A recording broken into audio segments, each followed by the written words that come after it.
And so today, to wrap up this series of Pioneer versus Settlers, it's a teaching that I have done before. It's something that's like tattooed on the backside of my eyelids. It's a question. It is reminded to me oftentimes when I fail in my life. It's reminded I wasn't this, so I failed. It reminds me when I cross finish lines and I get the time in an Ironman or a marathon and I've accomplished my goal. It reminds me that I was this. But it also reminds me when I cross finish lines in Ironman and marathons, when I'm walking across, I'm reminded that I wasn't this. And it's simple. It's a simple phrase. I caught it from the New York Giants. The last time the New York Giants played the Patriots. In that season, they started out pretty rough. And they make it to the Super Bowl. I think they lost 4 in a row or something that season. It was pretty wild. And if you know statistics, if you lose like 4 or 5 games in a row, your chances of making the Super Bowl so low, it's just not going to happen. Well, they make it to the Super Bowl, and they asked all the players and the coaches, why? How did you do this? And they said at the beginning of the year, the coach came in and asked this one question and asked, for this season, will you always answer this question, yes, I am? Never will you choose another answer to this. Will you, on your off days, will you not choose to take a break from this? Would you always answer the question in the way, yes, I am? And the question was, from the New York Giants coach, he asked, are you all in? Are you all in? That's the phrase he asked. Are you all in? Because if you are, there are things that you will do through this whole season no matter what happens on the field, no matter what the scoreboard says. If you're all in, you will train in a way that you're all in. It's like, you're like, that's easy. Some of you, it was probably 3 years ago we spoke on all in, and I jumped, it was about this time of year. I broke a hole into the ice, and I was like, hey, it looks different to be all in. I'm always trying to illustrate what all in looks like. And so today, I'm going to do the same. I'm going to try to illustrate what all in looks like here in a moment. But I'm going to start with a couple pictures. I love racing Ironman and marathons. I think it's a great way for me to challenge myself personally. I love running. Like the longer the better when I'm able to do it. I love it. Like today, like when I'm unloading the trailer today, I'm like, can I squeeze a run in? Because today I could run in probably just short sleeves and maybe even shorts if I so chose. I'm like, this would be a perfect day to run. I don't know if I'm going to get it in, but that's where I'm like, yeah, just it's so magical today. I have raced every year since 27. I have raced in some kind of race, just seeing how fast I can get, hiring different coaches, always trying to make myself better. Unfortunately, not every race has turned out the way I want them to turn out. I've had my first marathon. I raced in Iowa. There it is, Iowa again. There you go, Rachel. Your state's on blast today. I ran in Iowa, the Quad Cities Marathon, and it was so fun. It was the first one ever, and it was just about finishing, except for I had just seen that Oprah ran a 4-hour marathon, so I was like, crap. I gotta run. I gotta run faster than Oprah. There's just something in me said you just gotta beat her, okay? It's just like Oprah did this, so it's like all of a sudden I gotta finish, but I gotta beat Oprah. And so I showed up to the Quad Cities Marathon, and everything was exciting. It's like, woohoo! This is so much fun. Like it was painful at times, but it was exciting because I'd never run 26 miles, 26.2 miles. It was like, can I cross the finish line? There's a moment where they take you out onto some military base, and you're all by yourself. You like cross a bridge into the military base, and there's no one out there, and it's super quiet, and you're just running, and it's really eerie. You got the river right on the one side, and you're like, I'm on a military base, and why is there no military people here? What's going on? And you're just running, and you're well into the race. I think I was like mile 18 or something, and I'm like, I got this though, mile 18. And I just crossed the finish line after a bit. I was excited. I was like, man, I trained well. I finished well. It was just super exciting. Then I raced another marathon the next year, and I was like, you know what? I don't have to train as hard as I did before. I've run 26.2 miles. It's okay. There was nothing really exciting about the second marathon, because the first marathon, all the training was like, ooh, today 15 miles. That's exciting. I've never run that before. Let's do this. And you're thinking in your mind, what loops am I going to do? How am I going to get water? And the second time I go to train for a marathon, I'm like, crap, I got to put water out before I go. This is so annoying. I don't want to carry water. And you're just starting to go, I'll be fine. I fought through some of the different isms in that race last time. I'll be good. And so I ran half the amount of time I clearly was not all the way in. I show up to the race, and it was the Chicago Marathon. It was the largest one at date. And I was like to my friend Jay, I was like, Jay, let's just start in the back. Let's get behind 50,000 people. It'll be so much fun to just pass people as you go. You're like, yeah, let's do it. Feel real good about this. And so we start in the back. Well, little did I know that those people move really slow, and they like almost felt like they locked arms. So like you're like zigzagging around people. Like by the end of the marathon, I had run almost 28 miles because of I was not running in a fairly straight line. It was zigzag pattern up and down the streets because we were behind 50,000 people, and it was the hottest marathon on record. By the time we got to mile 9, they had run out of water. Come on, it's Chicago Marathon. I just spent a lot of money, and you run out of what? You know, you're just like, what is you run mile 9? You're like, okay, 3 more miles to be another one. And what happened was they ran out of water everywhere because people are grabbing like 3 or 4 cups, drinking one, dumping it on their head, and they just keep running. And you're just like, oh, this is going to be a problem. By mile 20, they had a line of policemen that said the race is over. And in my mind, I was like, amen.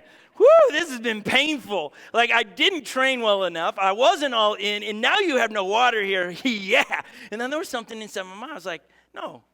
You ask them if you quit, will they, like, is there some kind of adjusted race that, hey, these people finished the race that we changed it in mile 20, or is it they didn't finish? Like, is it DNF? And so I asked, like, what happens, like, in the record book here? And they're like, well, you just get a DNF. I go, but this isn't my choice. They're like, no, but you got to get on the bus. I was like, 6 miles away is the finish line. I think I can do this. And I'm like, what happens if I go around you? They're like, that is at your own risk, but we'd like you to know that we're not canceling because of lack of water. There's just no more room in the hospitals right now because so many people were passing out because of dehydration. Some of mine said, that's a great idea. The odds are all in my favor, it sounds like. And so Jay and I went around the police, and we started running. The fire department had come out and opened fire hydrants, and it was just spraying in the street. Strangers were giving me cups of water, and somewhere in my brain I thought that was a wise idea. It's like, yeah, drink fluids from someone I do not know. Yeah, good idea. And you're just drinking, and you're just trying. My tongue was swelling up because it was so hot. It was miserable. I crossed the finish line embarrassingly walking across the finish line. I think it was like a 5.5 marathon. It was brutal. And so I was like, I got to race another one. So I chose the Disney Marathon. And so we were going to do the Disney Marathon. And I was like, okay, I got this. I got to change a few things. But there was something in me that still didn't buy into the fact that I got to get on it. I got to be all in. And I show up to the Disney Marathon. And because I had a fast enough time for my first marathon, it put me at the very front. Like, it was me. It was like, game on. I get to, like, it's all on me. And I take off, and the same thing happens. I just fall apart. And I just remember running, feeling really, embarrassed, miserable about the idea that I can't finish these things in any good time anymore. And it just was awful. And I just was like, what's my problem? And I just remember having the conversation in my mind, like, man, you're not all in. You're just testing this thing. You're just trying to, you're just like the idea of crossing the finish line. But if you want to finish it in it well, if you want to finish it in a way that you're proud of, you got to be all in. And so in my races over the years, man, there have been moments where I've been all in. And there's been moments where I'm just like, I do it to stay fit. And I'll show you the difference in pictures. I think we have a first picture. We'll see what order they pop up. This was the Disney Marathon. That's Holly and I. If you didn't know, okay, I had to introduce her, right? That was the Disney Marathon. It was hot, but then they still give you that aluminum foil thing to keep you warm. It was really perplexing why they do that. But anyway, I finished it, and we're snapping the picture. You can see with my bleached blonde hair, I just don't look like a runner or an athlete at all. I have my Oakleys with the little headphones on them. They're awesome technology. Okay, now here's the next time I race where I'm all in. I have no hair.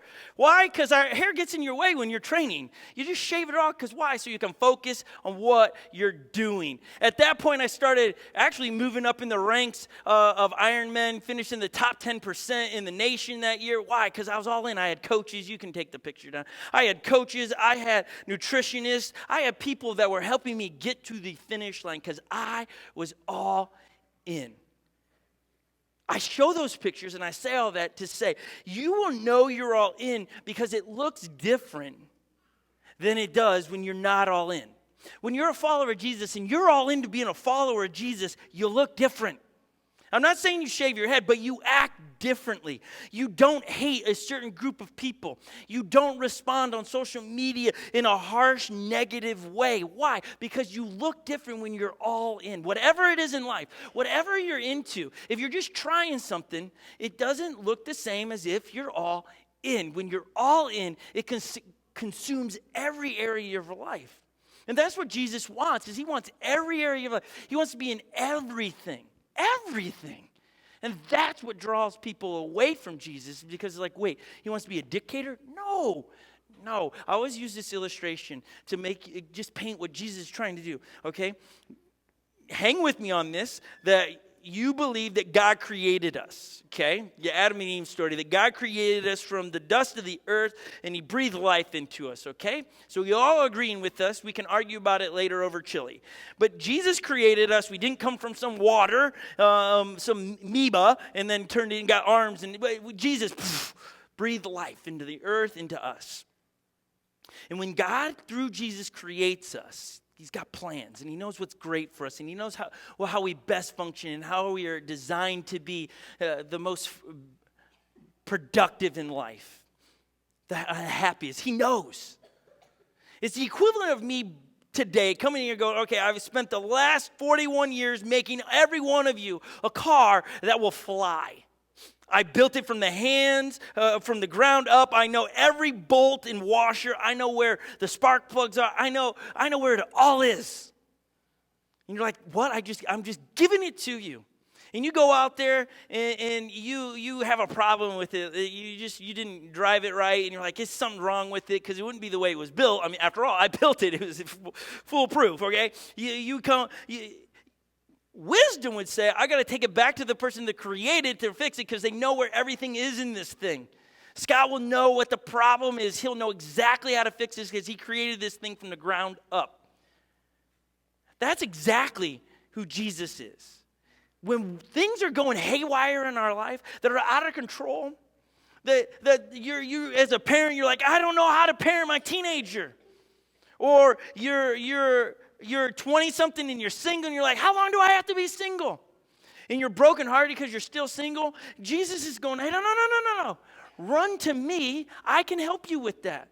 Maybe your marriage isn't what you saw when you were a 16-year-old, and you're like, what? How did I get here? Man, when things are broken down, they're not working right in your life, where there is a tension, you need to bring that to Jesus. Now, I'm not trying to be superficial and be like, oh yeah, that's just what the pastor has to say. No. I believe this stuff. And it works. It's not always immediate. It's not, sometimes Jesus is like, I need you to kind of walk with me through this, because there's a few things you got to learn. It's going to make you better. I'm not here to destroy you. Jesus said, I came to give life, and life abundantly, great life. Not toys and big houses. Those are great things too, but that's not what he's saying. I'm coming to give you a joyful life. I'm coming to give you a life where you're going to smile more than you frown. That's what Jesus promises. Those are Jesus' words. Those are the words we want to hold on to. And if you're on the fence about Jesus, isn't that something like, don't you want that to be true? Like, I know it's true, but don't you want it to be true? Because, man, that's where our hope lies, that he wants great things for us.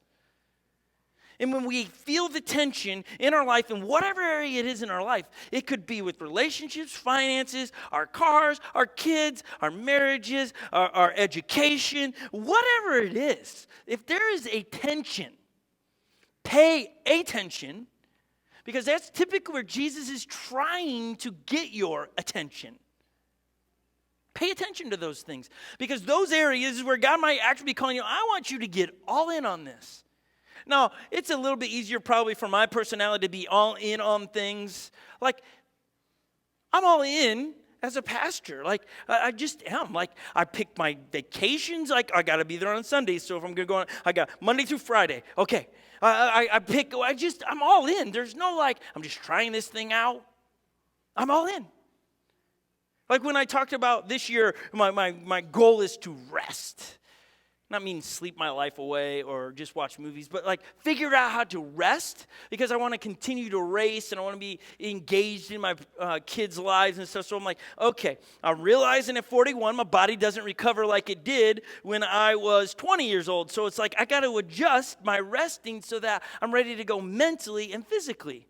And so I'm all in. I'm trying to figure it out. I got technology trying to tell me if I'm resting. I got things beeping at me all the time saying, you didn't get enough sleep. Just like, it's almost to the point where I'm irritated at things telling me I'm not getting enough sleep. I'm like, hey, I got a life here. I cannot sleep 15 hours just because I ran 8 miles yesterday. You're telling me to sleep 15 hours. No one can do that. I'm not going to do that. And it's like, we're going to roll with 6 hours today. Okay, that's just how it is. Like this morning I woke up, I don't know how many I got, but it ain't good. And it's telling me, hey, buddy, you need a nap today. That's what I said. I was like, you nap.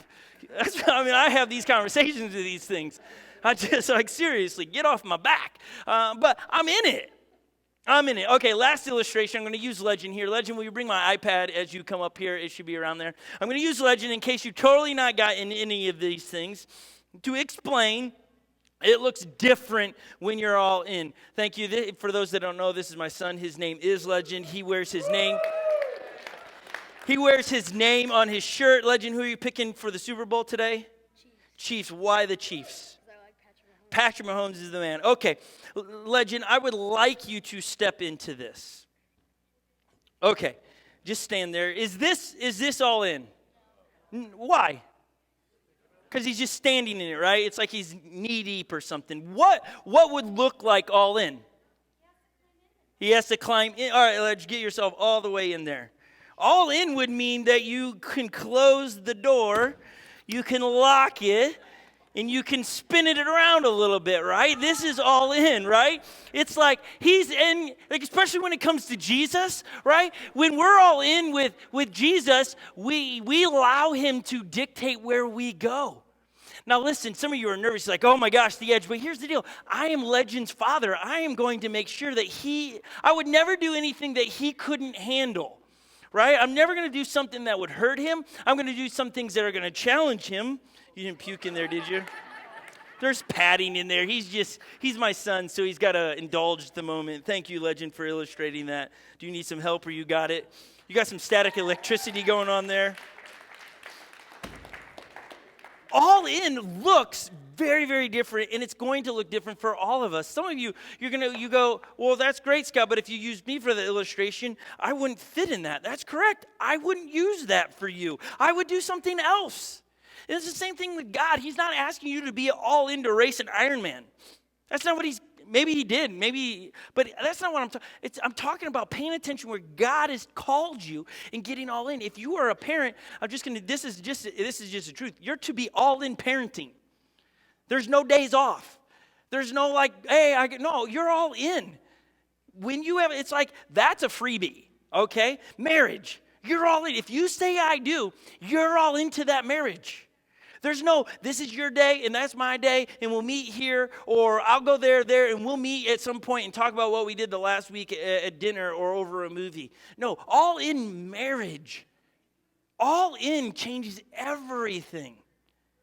And this is for you to determine and figure it out. And now I get it. There are things that hinder us being all in.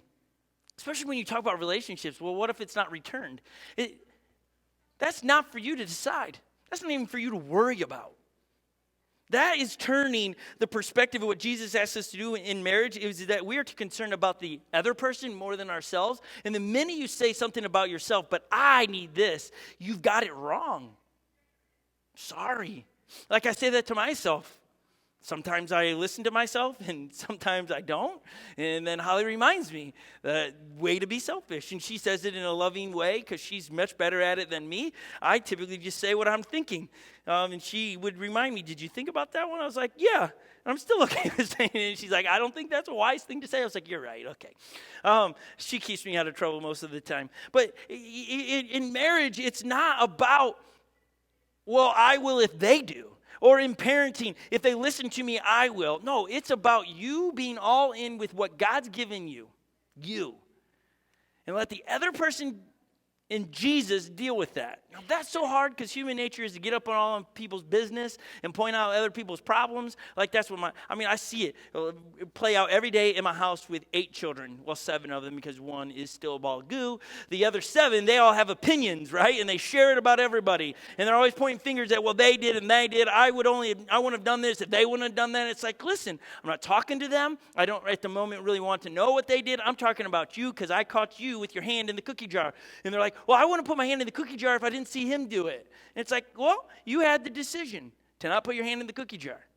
And they just want to rationalize. You know where that comes from? It's our nature.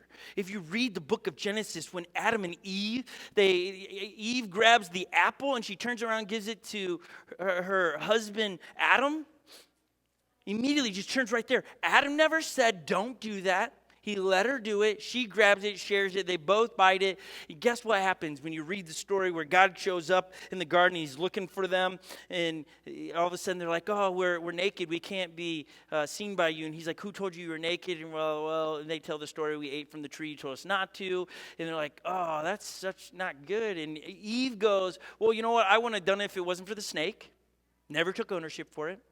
Adam goes, I would have never done it if it wasn't for the woman that you created. And right at the beginning, God is showing us our nature.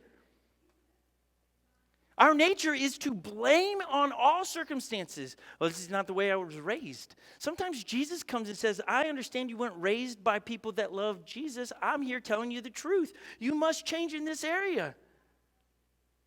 Jesus wants to change you so that he can break cycles in your family line, your family tree. He wants to break things in your life so you can have a better life and a better tomorrow.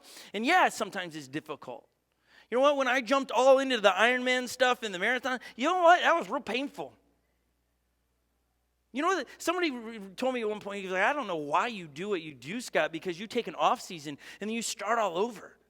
Because it's true. You get into this big fitness deal. You get really fit where you can run and ride and swim and all these things. And then all of a sudden you take 3 months where you don't do as much and you lift a little bit of weights. And for me, I lift a little bit of weights, like 5 pounds, little. But you lift, you're just you're not running as much. And then all of a sudden you start all over. And you start running 5 to 6 miles or 10 miles. And then you're like, but man, I was running 20 some miles just a couple months. And somebody goes, doesn't it wear you out? And it's like, no, that's how I get better is you take a couple months.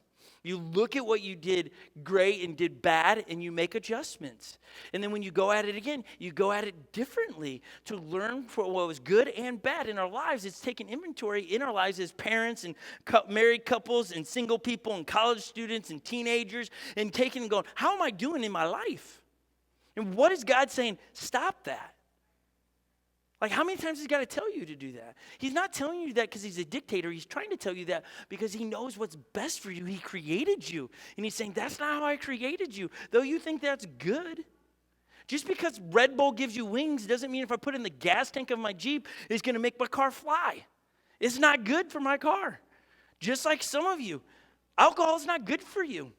But you're like, but why can my friend? Because your friend can handle it, but you drink too much, so stop. But they should have, no, it's God talking to you, not to everybody. And it's paying attention to that and then jumping in. When God jumps in, it's going, I'm all in. But here's what robs us from being all in. The risk of being laughed at, being made fun of, not being understood.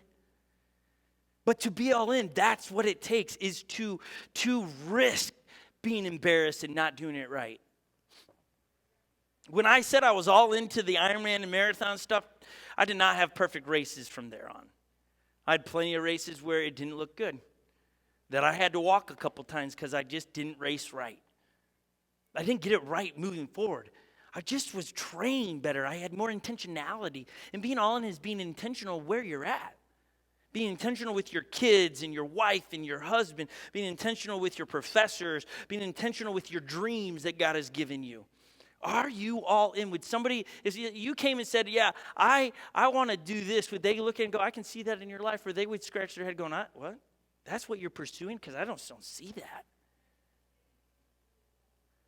Living at risk, right, is to jump off a cliff in building your wings on the way down. And oftentimes that's how God works, is he calls us out. And he says, when you jump, I'll help you build the parachute or your wings on the way down. And you're like, hold up, let's build the wings and the parachute beforehand, and I feel much better about that. But that's not the illustration we see through the Bible at all. And we're going to end with a great illustration from Noah. But before we get there, one of my favorite verses that when we were thinking and dreaming about, man, what kind of church do we want to be a part of? What do we think the church is? Like, not just Unlock Church, but the church, all Jesus' church, God's people, okay? Acts chapter 2 describes it the best. Luke is the author of Acts, and he begins to give us a picture of what the first church looked like. So he's about to give us a window into this is the early church. This is what they did. This is our foundation as followers of Jesus is on this because of what this church did. And it probably would be a great thing for the church. I have no fingers pointed at a certain church isn't or is doing this. I just know I'm worried about what we are doing, that we're doing what God's calling. And I look at this and like, this is always a great way to check it. Check ourselves. They devoted themselves to the apostles' teachings and fellowship. Now, there's a word we don't use very often. Teaching we get. Okay, so they learned about what Jesus was saying. They would go back through the Gospels. They would listen to Peter talk, and they would listen to people talk about who Jesus was. Because at this point, Jesus had died, rose again, and gone up into heaven and said, I'll be back at some point. Just prepare people for that. And they're like, well, when will you be back? And he's like, I'm not telling you that part. Just get ready. And he disappears. And then this church begins to develop, and this is what they did. They devoted themselves. That means they were all in. They weren't trying this out. They were all in to the teachings and fellowship. I did have somebody, it was a couple years ago, came to me, hey, I would love to fellowship with you. At some point, I'm like, what did you just say? I was like, what are you talking, what do you want to do with me? Like, I don't know what you're talking about. And they're like, fellowship. I'm like, hang out? They're like, yeah. I was like, why didn't you just say that? It's so confusing. They're like, well, no, like, you're a pastor and I'm a pastor. I'm like, right, but we don't have to have our own codes. We can talk like people, right? Like, that's some of my rubs with some followers of Jesus. They just create their own lingo. And it's like, what are they are you on fire? I'm like, no, last time I checked, I wasn't. What are you talking about? And then you realize, oh, you're talking about, am I all in with Jesus? Like, oh, yes, I'm all in with Jesus, but am I on fire? No. Like, do I smell like I was? Like, seriously. It's like, man, and that sometimes, if we're not careful, if you're a follower of Jesus and you've been a long time, you know what happens is we get so used to a different terminology that when we go and talk to our friends that don't know Jesus and we use these terms, it turns them off because they're like, what? Oh, yeah, I was just fellowshipping with people at the Super Bowl party the other day. I was like, you were doing what? No, I was hanging out. Oh yeah, they get, right? Like, may we always, as Paul wrote, I become all things to all men to reach as many. May we always constantly position ourselves with people that don't know Jesus in a way that makes it easy for them to find Jesus, not an obstacle, not they call themselves a Christian. I don't think I want to be around that. May people look at us and go, I want what you have because you're all in and your life is being changed. That you're not critical about the same person everyone else at the job is critical about. It's going, man, what's going on with that person? Boy, that's a game changer when we get into people's lives that frustrate us and annoy us and make us I just want my cubicle moved away from that person. Maybe Jesus is trying to say, no, get into their life. Love them like I would. Because you know what? Somebody doesn't want to be around your cubicle. It's like, oh yeah, not everybody likes me. Not everybody likes me. Trust me, I'm on social media, and we put out videos on YouTube. People tell me they don't like me. They tell me I have too much high energy. I was like, well, why don't you get some energy? I was just like, you want to type back. You type too slow. I don't. That just came to you. But they do. I mean, they just want to tell, like, because it's Lily and I, a lot of times they're like, you guys are always yelling at the camera. And I'm always like, we're just excited about life, in capital letters. So fellowship is partnership. The word fellowship, here's the deal. It means, like, the original context of fellowship is partnership or sharing. So they devoted themselves with each other. They devoted each other to the teachings of who Jesus was, and then they were paired together. They were yoked together. When you got cattle or oxen, and yoke is the wooden thing that goes across the two, and they're yoked together in a purpose. And when you have oxes together, they can pull like 10 times the amount of one. And so when we are partnered together in a common idea, like that's the power of Unlock Church. We might be small, but we are partnered together to unlock God-given greatness in people in the community. Our camps, people always say, how can you do these camps? It's because we are partnered together. So few, but we're so strong because we are together in it. So when we say we're partnering with people, it's not just me. It's all of us doing lunches and coffee and meals with people.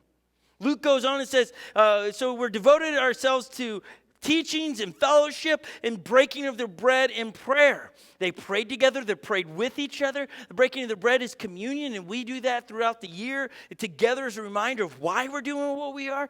Luke goes on in Acts chapter 2, in verse 43, everyone was filled with awe at the many wonders and signs performed by the apostles, by those that were coming together. People were like, what are they able to do? Look at this. This is amazing. When we are all in, people are amazed at what you can do. When a person becomes passionate about something, people will follow.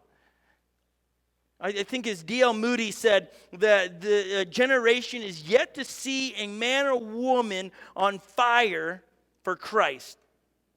There's your Christian word for you. But he went on to say, if you read his books, that live passionately, all in, sold out lives to Jesus. A generation is yet to see that. And if you know anything about D.L. Moody, that dude had been around a lot. He started a college in Chicago. He saw many people. And I would have said, you're it, man. You're the guy.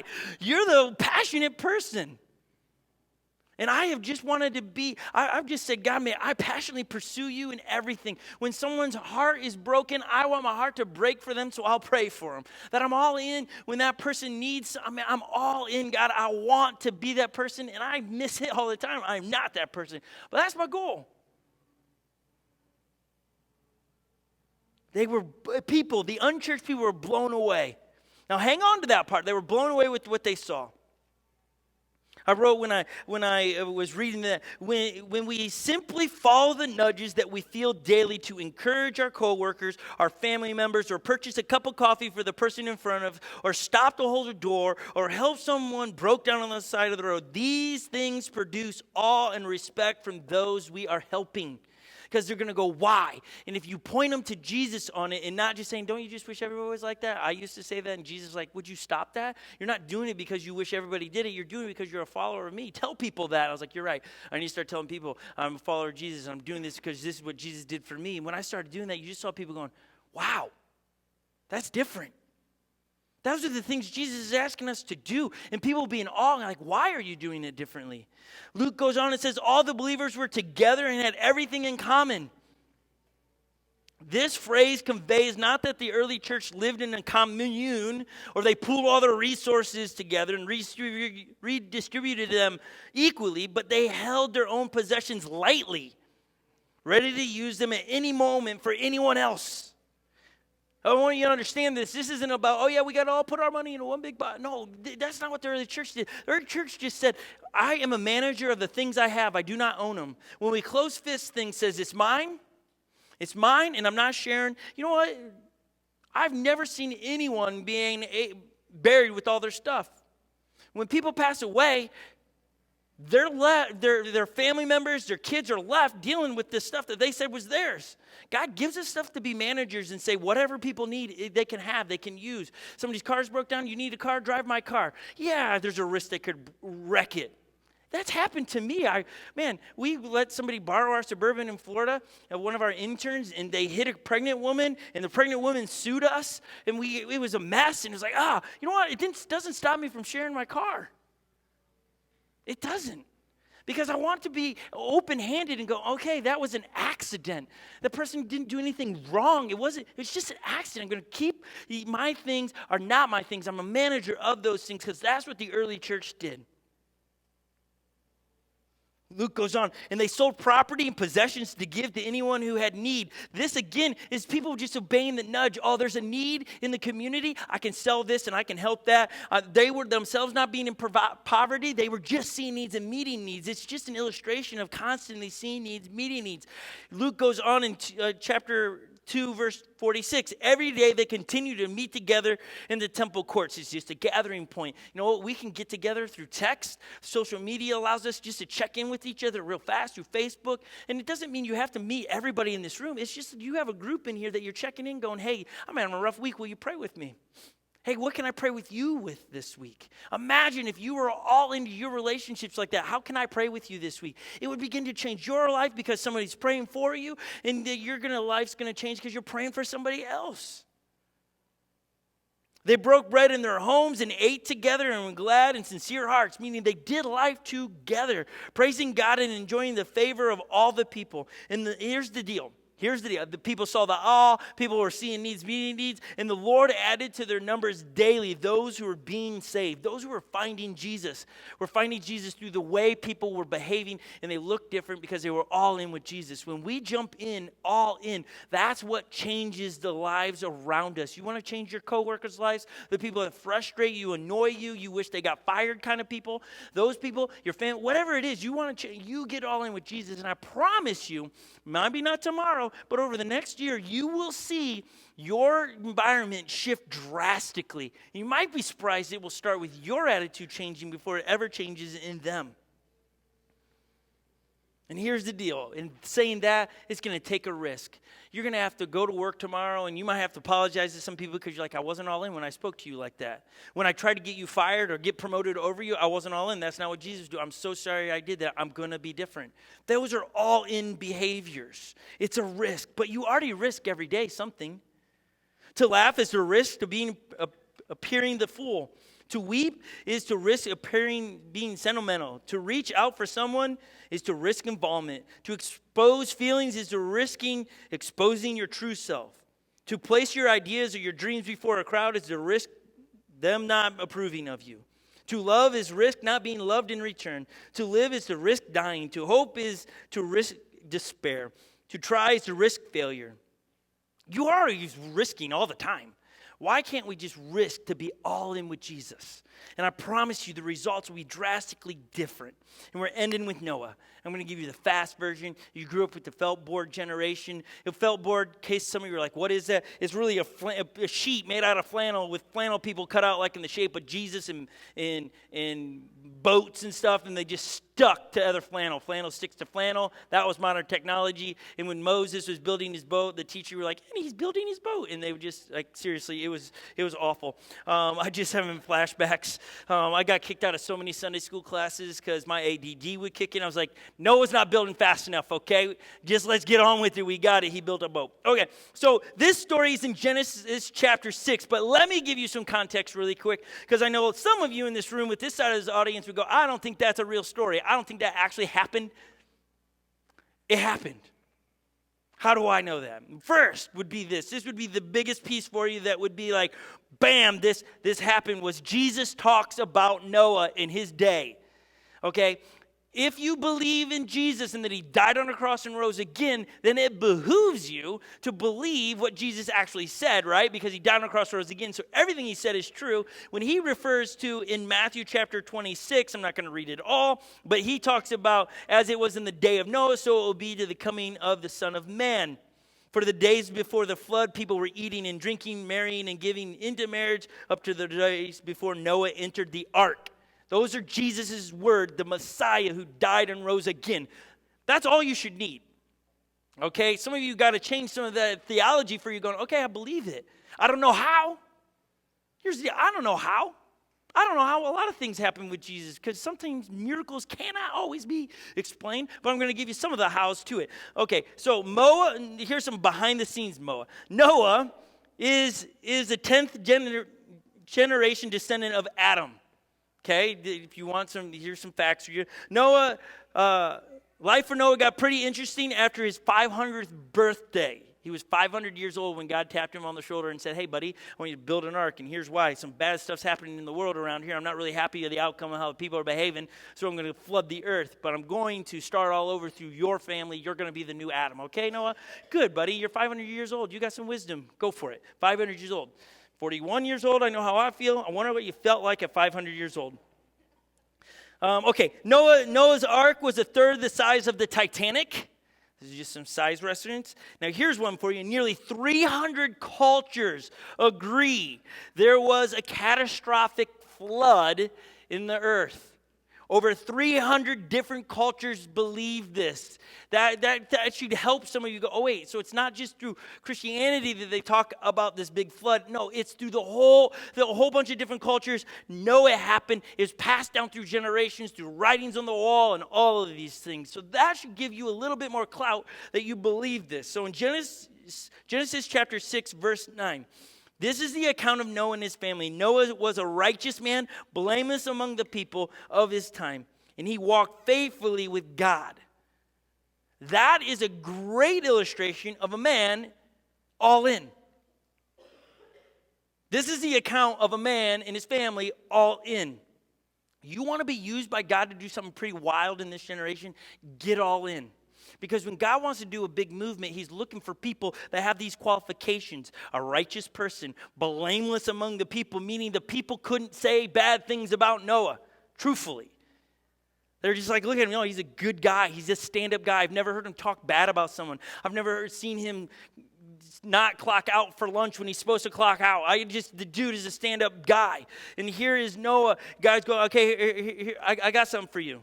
Now the earth was corrupt in God's sight and full of violence. God saw how corrupt the earth had become, and all the people on the earth had corrupted their ways. So God said to Noah, I'm going to put an end to all the people, for the earth is filled with violence because of them. I'm surely going to destroy both them and the earth. And some of you right there go, that's my problem. How is a loving God, going to do that? I get it. Even when I'm like, okay, we talk about love, and God is love, and that is not an act of love, and you're like, oh, where's that? Why? We'll get to that. Genesis tells us that God saw that every intention and thought of men's heart was only evil continually. Meaning, everything they did was opposite of what God intended them. See, we need to view the flood not as God punishing people, but God's intervention to stop humanity's headlong slide into evil. It wasn't his punishment. He's trying to figure it out. How do I help this? How do I stop this? It was not to be evil. It was not to be mean. It was trying to teach and provide a new opportunity, a new start. God did not take pleasure in the flood. Genesis highlights how the wickedness unleashed by the fall caused him sorrow and grief. God made the earth to be a place where humanity could flourish, but instead they turned it into a theater of violence and disaster. And God's heart was broken. When Isaiah, the prophet Isaiah, he writes in Isaiah 54 verse 9, he writes it like this in 54 verse 9. He doesn't think of the flood, let me back that up. When I read Isaiah 54 verse 9, I take it like this. He doesn't think of the flood, but the covenant God made with Noah afterwards. That the covenant he made is like, I'm going to start over through you, Noah. Starting over through you. And again, a lot of you have questions about this, but they don't have to be the enemy of your faith. Rather, we need to engage with them and diligently and with humility find the answers that trouble us in the scriptures. Because it's not just Noah. Some of you got other things that wind you up about, well, the loving God wouldn't.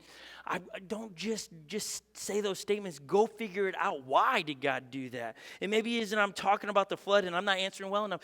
Figure it out in your quiet time this week. But on the other side of the flood, God promised this: I'll never flood it again. And he showed it with a rainbow. Here's the rainbow. He says, this is my reminder that I'll never flood the earth again. And let me read you some other God promises as we wrap this up. God promised to supply our every need. Philippians chapter 4 verse 19 says, my God shall supply all your needs according to his riches in glory in Christ Jesus. God has promised that his grace is sufficient for us in 2 Corinthians chapter 12 verse 9. In Ephesians 2:8, it's through an obedience of faith that we have access into the grace. God has promised that his children will not be overtaken with temptation. Instead, he assures us that there is a way of escape will be provided. The promise is recorded in 1 Corinthians chapter 10, verse 3. God has promised us victorious over death. He first resurrected Jesus by the way of assuring our resurrection.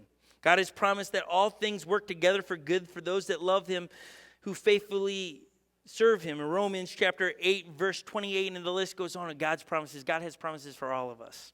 And I just want to put that in there because God hasn't forgotten about you and he has promises for you. But it's on us to jump all in. And it'll look different. Tomorrow it will look different if you're all in. That's the question. And I hope through the Acts story illustrating, man, those were followers of Jesus that came together that made the church. When followers of believers that are all in come together, that will be the result. And I'm not smacking anybody's hand. I'm not saying that's not happening here. It's just a challenge for all of us, a reminder, get all in. I have coaches that are always going, hey, are you all in on this season? Or should we just quit? And I don't get offended by that. It's them reminding me, hey, this is your goal. Get all in or get off.